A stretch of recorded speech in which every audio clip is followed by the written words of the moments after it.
Welcome to Next Level Play Therapy, a weekly podcast dedicated to supporting the next generation of child and adolescent therapists to provide exceptional play therapy services. We'll explore all things play therapy to elevate your work with children and adolescents using the therapeutic powers of play. I'll discuss practical tips and ideas so you can provide a transformative experience for your young clients and make a real difference in their lives. So get ready to take your play therapy skills to the next level and make a lasting impact in the lives of children, adolescents, and families. Welcome to this week's episode of Next Level Play Therapy, where we talk about all things play therapy. And this week, I want to focus on a research study that I found because when I'm preparing for my trainings, or I actually happen to be kind of updating a training that I have using play therapy to heal trauma. So I went down the rabbit hole looking at different things because I like to use a neuroscience and attachment lens. And I found this really interesting article that talks about the connection between adolescent suicidality and having experienced trauma earlier in their childhood. And I thought it was an interesting article because it really looked at the neuroscience aspect of childhood trauma and its connection to suicidality during adolescence. And I think it's always helpful to stay up to date on current research, especially when we're looking at a particular lens, like in this case, neuroscience and attachment lens, to make sure that what we're saying is actually current and relevant rather than just kind of throwing out things that are maybe not relevant anymore.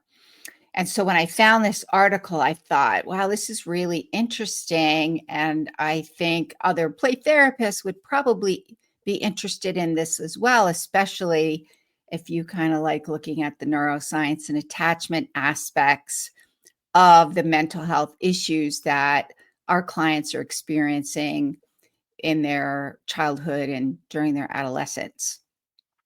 So that is the topic of discussion for today, the connection between childhood trauma and adolescent suicidality, and what are some of those neural mechanisms that might be impacted by childhood trauma that are contributing to an increase in suicidality for adolescents. And I would even say you could probably consider this for adults as well. So if you are joining me live, I would love to know who's here. Go ahead and post your name in the comments, where you're from, what population do you work with? Do you work with adolescents? Are you working with children who've experienced trauma? Are you working with adolescents who have a childhood history of trauma?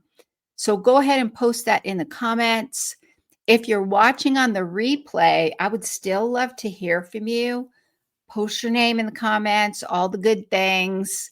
And for those of you listening on the podcast, also feel free to message me. You can always hop over to my Instagram channel, which is at Renewing Hearts Training. Post on the comments, send me a message. And if you find this information helpful, please feel free to like it and share it across your social media platforms. For those of you watching on YouTube, because that's really the easiest place to find all the past episodes, as well as the current episodes.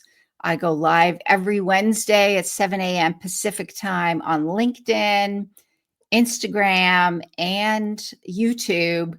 And then I'll post the replays in my Facebook group, Play and Expressive Arts Therapy Playground, because Meta won't let me use my streaming platform in there anymore without some complications. So that was annoying. All right, so let's get started for today. And today's topic is, what's that connection and how does that work? And what does the research say, that connection between childhood trauma and adolescent suicidality? So when I was doing some research, like I said, I went down the research rabbit hole. I found this, for those of you who are watching, you could probably see I'm holding up a copy of the research. And the title of the research, I actually, in the description, I cited the research article. So if you're interested in looking further into it, you can always hop over there and take a look at the article. And then I also referenced another kind of meta-analysis that I found in the description as well. So there's two articles. One was published in, actually, I think it was this year, maybe 2025. Maybe the other one was 2017, I think. So if you're interested, you can look at those articles. So today's article that I looked at, the research study, was called, okay, you're going to glaze over a bit here probably because it's got some big old terms in it. It's called Childhood Trauma Cortisol and Immune Cell Glucocorticoid Transcript Levels are associated with increased risk for suicidality in adolescents. So one of the things that we know from lots of studies and what the professional literature says is the connection between trauma and mental health issues. And so the role of childhood trauma in mental health issues for adolescents and adults is pretty well documented and often is below the surface under the presenting symptoms that you may see in clients who are coming to your office, such as depression, anxiety, behavior problems, and even maybe if you're working with adults or maybe even parents who are bringing their child who's experienced a traumatic experience, it's not uncommon that parents have a history of trauma as well. So, and if that's the case, then you may have some parents who have PTSD or maybe even personality disorders. I consider personality disorders as adult attachment disorders because when you really go and look at all of those factors that contributed to developing a personality disorder in adulthood, is you typically find a history of significant attachment wounds and even trauma that wasn't completely resolved, usually some complex trauma, and tie that in with some pretty significant attachment wounds. And those are all the ingredients for developing an adult personality disorder in adulthood.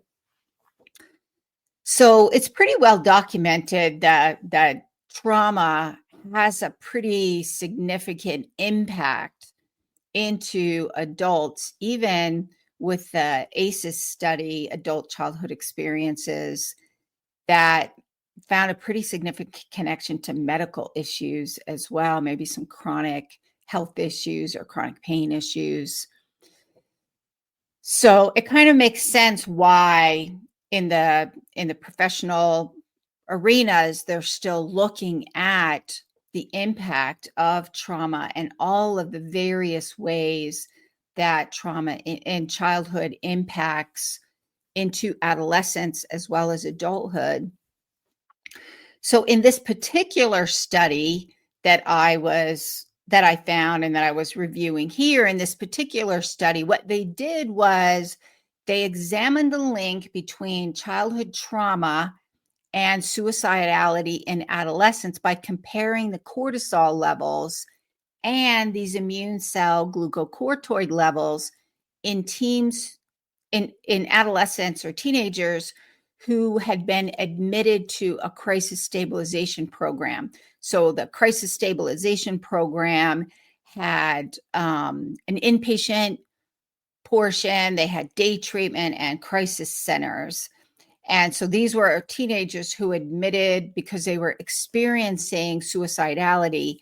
And they also used a control group for adolescents with no previous history of any mental health or medical. So they had the experimental group and they had the control group, which to me always kind of increases the result, I guess I want to say validity of it strengthens what they find, I think, and gives a little more information if you have a control group to compare it to. And so for the research, what they did is they had adolescents who were ages 12 to 18 years old who had been admitted to this crisis stabilization, one of these programs, and they used structured clinical assessments by using a battery of assessment instruments as well as collecting saliva and blood mononuclear cells to measure the cortisol levels and the immune cell glucocorticoid levels. And so what does all that mean? I'm not going to get too much into the technicality of the neuroscience of it, because I think for me, what I really wanted to focus on here was understanding what does that mean and help us understand what we may need to look for when we're working with clients who have experienced trauma. And as play therapists, our ability to intervene earlier in the process, because one of the things that I think is really important is gathering information early on, like from that very first psychosocial assessment. Gather all the information. Don't skip that one, because trauma is unique, right? It's unique to each individual child. It's unique to each individual family. There are definitely some typical trends or ways in which trauma will manifest, right? That's why we have the DSM, Diagnostic and Statistical Manual, the Diagnosis Bible for those of us in the mental health field. So, because there are certain characteristics that are similar, the thing is, though, there's so much more information to gather to better understand for our clients, and understanding the neuroscience aspect of it kind of helps us figure out our case formulation that we're going to use to figure out, okay, what are we going to do? First, we have to understand what is going on before we can figure out what to do, right? So even when we're looking at trauma and learning how to work with clients who've experienced trauma, we want to use a framework. And I'll talk a little bit more about, I have a training coming up in May, on May 17th, using healing trauma using play therapy, a neuroscience and attachment approach. Because I think one of the things that we have to focus on is, like, what theoretical lens, what theoretical framework are we using to ground the work? And then what type of models are we using? And so to me, this information that from the article really is beneficial when you're looking at things through a neuroscience and attachment lens, and you're using strategies based on that approach, because now you're getting a better sense of what's going on in the body, that mind-body connection. And so what they found in this research article was that, you guys are all going to be shocked, drum roll, please, if you've worked with children or adolescents, or maybe you're new to the field, this will not be a surprise to you. What they found is adolescents who had who had histories of childhood trauma had lower morning's resting salivary cortisol levels. What does that mean? So what they did is they took those levels in the morning, and then they looked at those to measure basically the cortisol levels and figuring out what does that mean. And so what they found for adolescents who had histories of trauma, they found these lower resting salivary cortisol levels, so which suggested blunted cortisol levels. And so the adolescents with histories of trauma likely were experiences blunting levels versus the control group of adolescents with no history of trauma had higher resting salivary cortisol levels, suggesting their cortisol levels were not blunted. So I also found, because I go down these rabbit holes in this other study, which it's also listed in the description. It's called Early Life Adversity and Cortisol Response to Social Stress, a meta-analysis.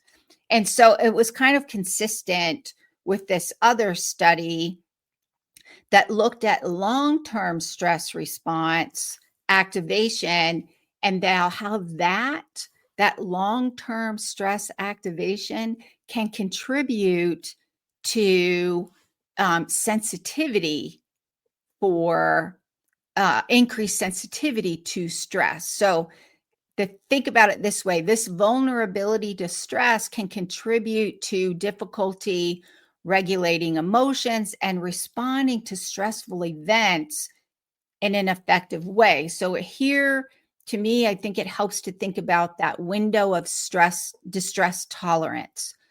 What do you have a wide window of distress tolerance, meaning you can handle the stressors pretty well and stay within your window of tolerance?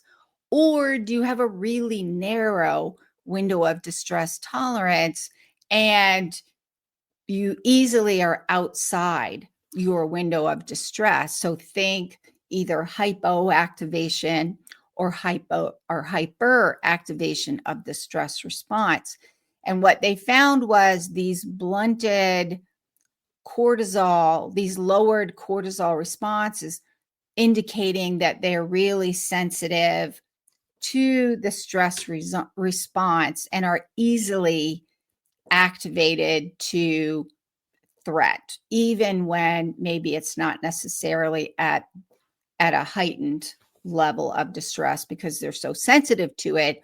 They're constantly on the alert. I always think of it as their neurosystem is just constantly highly activated and on alert, thinking that danger is coming from every corner, right? And so if you think about it, if your nervous system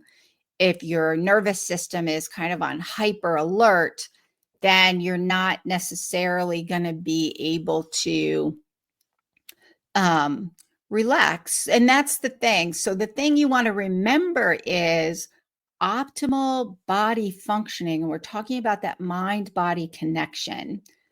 Optimal functioning is dependent upon being in a state of homeostasis. So throughout the day, we're experiencing different things that happen, maybe low stress, maybe moderate stress, maybe no stress, maybe high stress. And our body and that whole limbic system and its connection, sensory information coming in through the body, through our senses, and what is our brain making sense of that, and how is our frontal lobe regulating that. We're constantly going through that state of adjusting throughout the day. And optimal functioning means that we're able to stay in a state of homeostasis, which is basically a state of balance. That's where we want to go. The thing is, though, if you're sensitive, extra sensitive, and your neurosystem is on high alert, then you're going to struggle with the ability to feel safe, to regulate emotions, to engage in social interactions effectively? Are you seeing threat or threat doesn't exist because your cortisol responses are changed, right? This is what you want to look at. And then how are you able to get your clients to, I would say, kind of reset those threat responses in order to have decreased mental health issues and decrease the negative long-term impact medically? And so to me, this is where um, play therapists can be beneficial, right? So we know that play therapy can help to intervene and influence that neural circuitry level through those implicit and sensory experiences in play. And we have the ability to use play therapy to intervene early in the life of a child who has experienced trauma. And the goal would be to lessen the negative impact of trauma on children, right? That's why play therapists, that's why we do what we do, right? We want to make a difference. We want to help children. And we know play therapy is an expressive modality that you can use movement, you can use play, you can use art, you can use sensory aspects of play to influence that neurocircuitry. But first and foremost, we have to establish that sense of safety in the play therapy session. That's the key, right? There's that therapeutic use of self within the context of a theoretical model that's going to help you access the therapeutic powers of play for your client who's experienced trauma. But we also know that they can't access their play circuits until the threat circuitry has been deactivated. So it's that combination of creating that safe space, which I talked about in last week's session in depth, how to create that safe space for children who have experienced trauma and the different components to think about that help to create that safe space. And this week, really talking about when you're using that neuroscience and attachment lens, that especially the neuroscience component of it, you're looking at how does trauma influence the body? How does trauma influence that neuroprocessing? Daniel Siegel talks about that flow of information and energy from that top down and bottom up approach of integration, right? And Stephen Porges, we learned a lot about polyvagal theory and those threat circuits and how those get activated and what happens when those threat circuits are activated. And so the research that they found from this study is that, yes, indeed, the cortisol levels are impacted by trauma. And then for us play therapists, how can we help to reset, so to speak, some of that negative impact? The key, though, is really having a framework to work from, having a framework that influences how you go about establishing that therapeutic rapport, what each stage of the change process looks like, and what you're going to do in sessions with each stage in that change process for your unique client. What is that going to look like for your unique client? And what happens, what I found is when play therapists are not doing that case formulation from the very beginning based on all of the information they've gathered and their theoretical lens that helps them make sense of what is causing the problem and what patterns are sustaining it. When you're not using that information gathering and formulating your case conceptualization based on a theory model, then a lot of times what I've noticed is the focus is on, and maybe you started out, this happens a lot too, especially in the beginning. Maybe you started out using a model, but then you got into the sessions, a few sessions, and now you're just trying to figure out what activities to use that in the session that make all the difference, right? And it feels awful because then you get kind of lost in the process. You start thinking, oh my gosh, I'm messing up. I'm not helping. Maybe you're getting phone calls from parents in between sessions or texts or emails saying things are getting worse, they're not getting better. Then you feel responsible and pressure for doing a good job and helping. And so you don't fail at this. And then your focus then becomes on the activities and not necessarily what model are you using and where are you in that change process. And if you're in the second stage of whatever model you're using, what does that look like? What are you focused on in that model? And what does that model say to do in those play therapy sessions?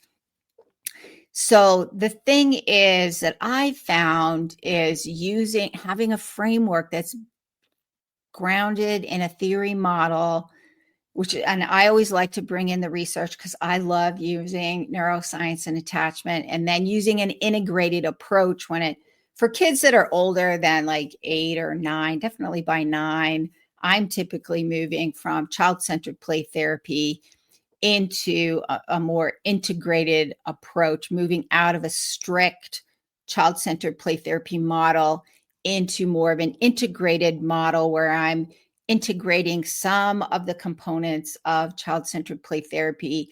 And then the trauma model that I learned years and years ago that integrates in the sensory aspects of play therapy, the sensory aspects of trauma, and working through different stages and what do you do in each stage, using that model to help children overcome the impact of trauma.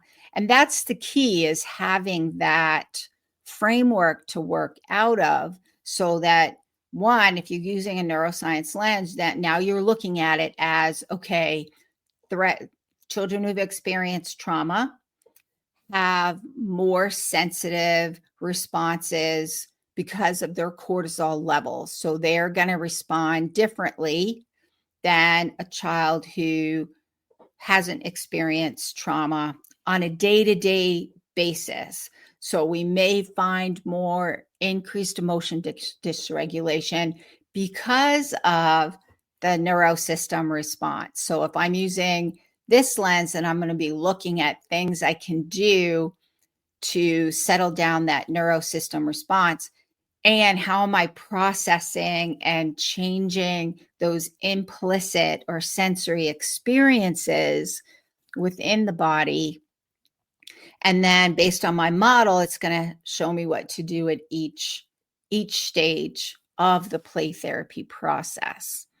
And so that is it for today. Let me do a quick recap. So first of all, there's a long history of, let me rephrase that.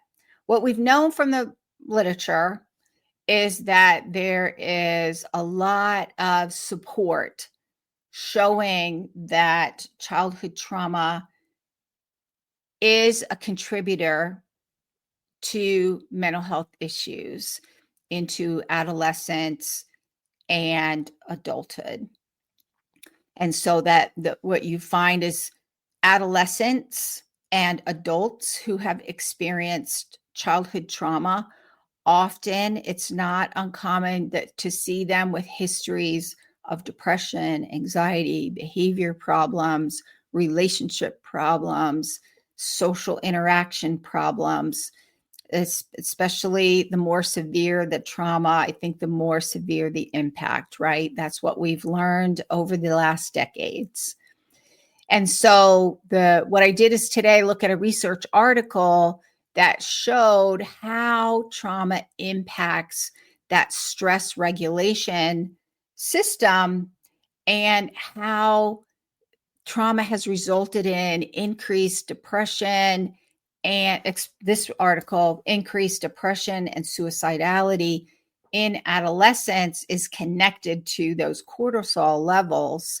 And so if you have clients, maybe you're working with adolescents and maybe they're really struggling with suicide, then you definitely make sure you get a good, thorough family history one to see if trauma has passed down through the generations, and then gives you information to know how, what you might want to consider when you're working with parents.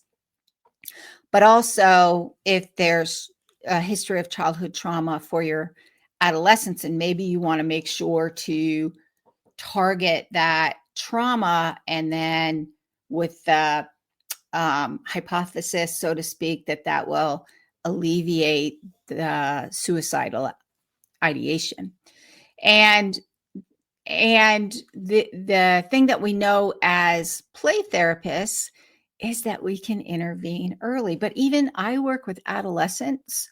I use play therapy with adolescents, typically more in the form of accessing expressive arts modalities to help them process trauma in a way that doesn't require them to verbally articulate, and try to access those cognitive areas of the brain that they're not yet ready to or able to access. So, to be honest, I've used play therapy with adults who've experienced trauma as well. I love using Santre. It's such a sensory experience, easily accesses implicit memory experiences, art, music, poetry, all of the things. I've even had adults use movement through different activities to help them reprocess and reset some things.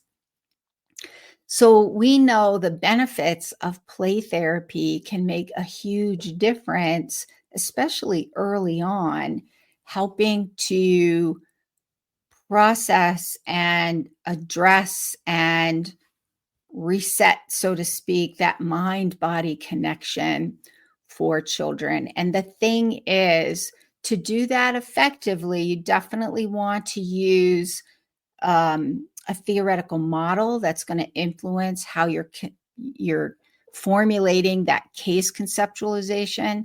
Case conceptualization is a fancy word for what exactly is going on down in the roots of this, and what patterns in this child's life are sustaining it, either for the child, like what you're looking at activation patterns, or maybe systemically looking at interaction and relationship patterns as well.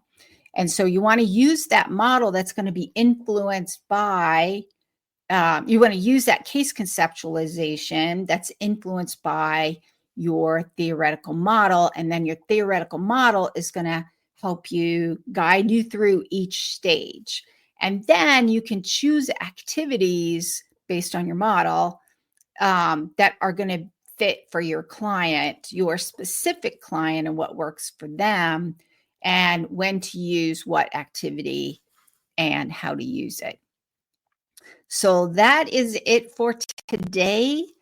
If you're interested in the training that I have coming up called Healing Trauma Using Play Therapy, Neuroscience and Attachment Approach, it's on May 17th. It's a full day. We're going to do that neuroscience and attachment case conceptualization, understanding all of the ways trauma is, those implicit experiences are stored away and how they get activated. And to me, this is where that attachment and neuroscience and interpersonal neurobiology and polyvagal theory, understanding kind of using that lens as our case conceptualization.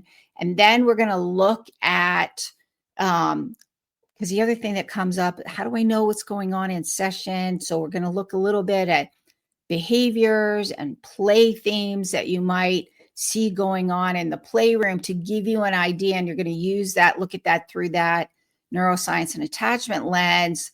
That's going to help you understand what's going on in the sessions. And then looking at using an integrated model, using that integrated model that accesses the research and wisdom of neuroscience and attachment theory with a trauma-specific model and what that trauma-specific model looks like in each stage.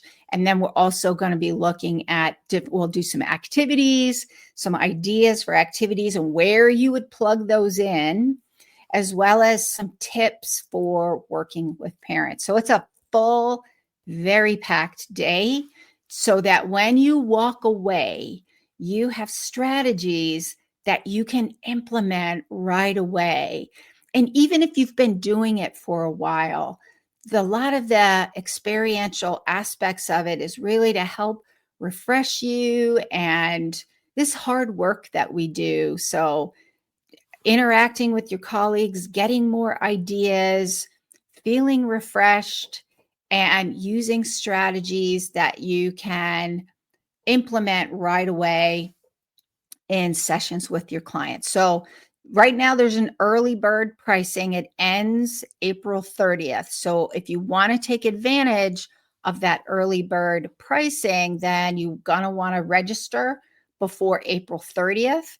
And registration ends May 15th. So the training is on May 17th. You can attend in person or virtually. Registration is closing May 15th, so I can get everything ready. And when you register, there's another bonus, because I think the community aspect, to me, like the one thing I always thought about is I go to these awesome trainings and then I go home and then I don't have anybody to process them with, or when things happen, I don't have a community of play therapists to get more ideas and maybe we do some consultation. You'll get, I have a new membership that's not, registration isn't open, but you can get in because it's a new membership that I launched back in March last month. And so it's kind of closed now. And if you register for the training, you'll get 2 free months in the Play Therapy Elevation Circle. That's the new membership. We meet once a month, do consultation. There are other resources in the platform, videos, PDFs. There's a community group where it's not a Facebook group. It's a group that's in the platform where you can ask questions and get feedback. I answer a lot of the questions in there. Community members can answer questions, get feedback from each other and ideas. It's kind of the model that I used my Play Therapy Academy model, which is kind of like a higher level, more hands-on VIP-like experience. And what works really well is that community feature and the interaction. So I kind of took that model and applied it to this new membership that doesn't have as high of a commitment financially or time, but still provides access to support. So I wanted to take all the awesome things that work in Play Therapy Academy and put them in my new membership, Play Therapy Elevation Circle. And so that's what you have access to for you have 2 free months. You can always continue if you want to, but when you register for the training, healing trauma using play therapy, a neuroscience and attachment approach, that's going to take place on May 17th. When you register for the training, the added bonus is that you will get access to the membership. So My Therapy Stone says, hello, very interesting. Welcome. That's awesome. So if you're interested in the training, you can click the link in the comments below, or you can pop over to my website at rhplaytherapytraining.com. That's renewingheartsplaytherapytraining.com. Pop over to the website, click on the courses page, and you'll see it in the courses page. You can always message me for the link if that's easier. Feel free to message me. I'm happy to put that link in the message for you, or check the comments. Alrighty, I will see you next week. Bye for now. Thank you for joining me on this episode of Next Level Play Therapy. I hope you found the discussion valuable and gained new insights and ideas to support your work helping children, adolescents, and families heal. If you enjoyed this episode, be sure to subscribe to the podcast and leave a review. Your feedback helps to improve and reach more people who can benefit from this information. Remember, play therapy is a powerful tool for healing and growth. Whether you're a new play therapist or experienced, I encourage you to continue your learning journey to unlock the potential of play in your own work and relationships. If you have any questions or topic suggestions for future episodes, I'd love to hear from you. Connect with me on social media and visit my website at Renewing Hearts Play Therapy Training to stay updated on upcoming episodes, trainings, and resources. Thank you once again for listening to Next Level Play Therapy. Until next time, keep playing, learning, and growing.